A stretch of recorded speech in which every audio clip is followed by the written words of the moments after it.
There is a reason this quote has echoed through time, whispered in the corridors of psychology and spirituality alike. It holds a profound truth about human experience, about where our true awakening lies.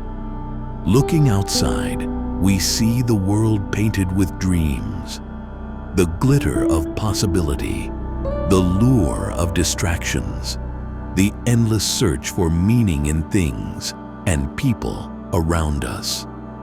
It is a dance of hope and illusion, often beautiful, sometimes blinding. But the real awakening, the one that changes everything, is found when we turn our gaze inward, when we lean into the quiet corners of our being, past the noise, past the stories we tell ourselves, and past the wounds we hide. It is there, inside, that the soul stirs awake. Maybe you have felt this moment before. Maybe it arrived gently, like a soft breath on a still morning. Or maybe it crashed over you in a sudden storm, tearing apart everything you thought you knew. This moment, that profound dissonance when the world no longer feels familiar, can come after years of living or in the space of a single sleepless night. You wake up and look around. The people you once loved seem like strangers. The places you used to find comfort now feel hollow. The face staring back at you in the mirror is both yours and not yours.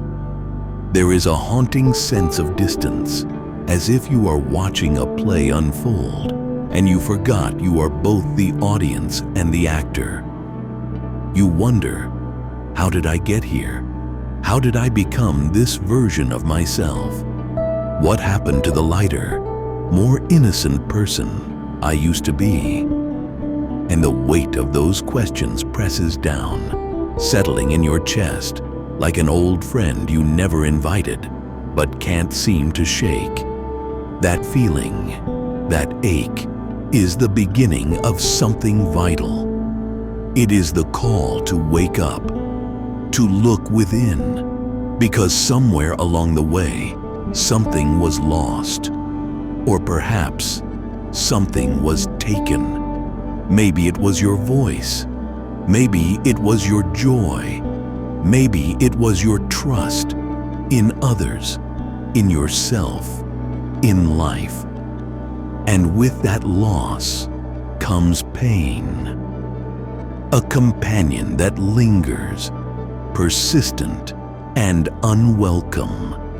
In that moment, you think, I just want to stop hurting. The wish is simple, but its answer is profound.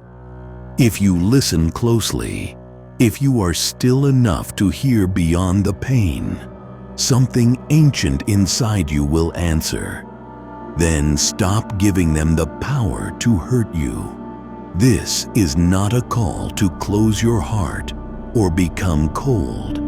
It is not about armor or walls. It is about reclamation, about stepping into the ruins of your past pain and saying, "This is mine now." When you claim your pain, you no longer hand it to others as a weapon. You hold it yourself. You carry it as a part of your story, but no longer as your master. There is a version of you that no one, no matter how hard they tried, could break. This version may not shout or fight. It is not always visible to the outside world, but it is there, the quiet force behind your breath, the witness behind your thoughts, the soul that has been waiting all along for you to remember. Pain is never random. It doesn't arrive without purpose, though it often feels senseless. It is not a curse or a punishment. Instead, pain carries intelligence. It is a map, carefully marking the places inside you that remain unseen, unheard, and unhealed. Every time someone betrayed you, the pain pointed you toward a truth you needed to face. It revealed where your boundaries had been crossed or ignored. Every time you were abandoned, it exposed the parts of you that longed deeply for love and connection. Love that was genuine, unconditional, and safe. Every time you were judged, pain showed you the places where acceptance was missing, either from others or, most heartbreakingly, from yourself. Pain, as fierce as it is, never lies. It is a teacher, though sometimes a harsh one, and if you dare to listen, it will guide you toward the parts of your soul that are waiting to be restored.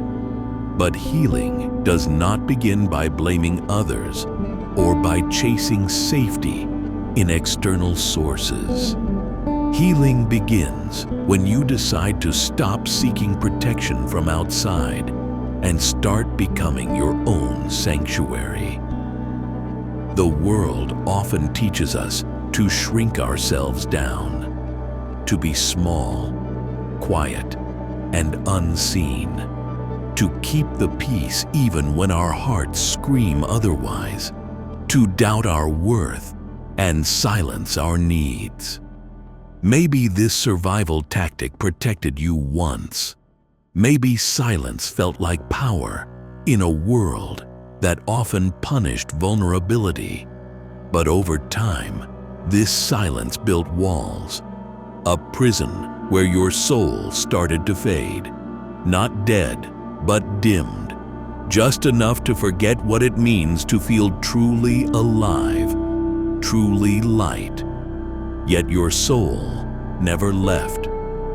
It waited patiently, quietly beneath the surface, waiting for you to remember, waiting for you to reclaim your voice and your light. Healing does not mean the pain disappears. Healing is not the erasure of what hurt you. Instead, healing is a return to wholeness. It is the moment you stop defining yourself as the broken person, the victim of circumstance, and start recognizing yourself as the survivor, the one who endured. There is a powerful difference between being the pain and being the observer of it. When you step into the role of observer, you rise above the hurt. You see it for what it is, a part of your story, not the whole story. It no longer defines you. It refines you. It becomes the fire that shaped the gold inside you, not the weight that drags you down. The people who hurt you were mirrors, reflecting back the places where you gave away your power. Every person who made you feel small, insignificant, or less than, they showed you the parts of yourself that had been forgotten, ignored, or denied. They were reminders, painful but sacred, urging you to remember your own bigness, your own worth. You were never meant to stay broken. You were never meant to live in survival mode forever, numbing yourself just to get through another day. You were meant to feel deeply, to love fiercely, to create boldly, and to expand endlessly. But none of that is possible until you say, no more. No more abandoning yourself to be accepted. No more betraying your truth to be loved. No more dimming your light to make others comfortable. When you say those words, something shifts inside. The energy you gave away begins to return. The pieces you scattered start coming back to you. You begin to remember who you were before the world told you who to be. You remember the person you are when no one is watching. You remember the person you've always been.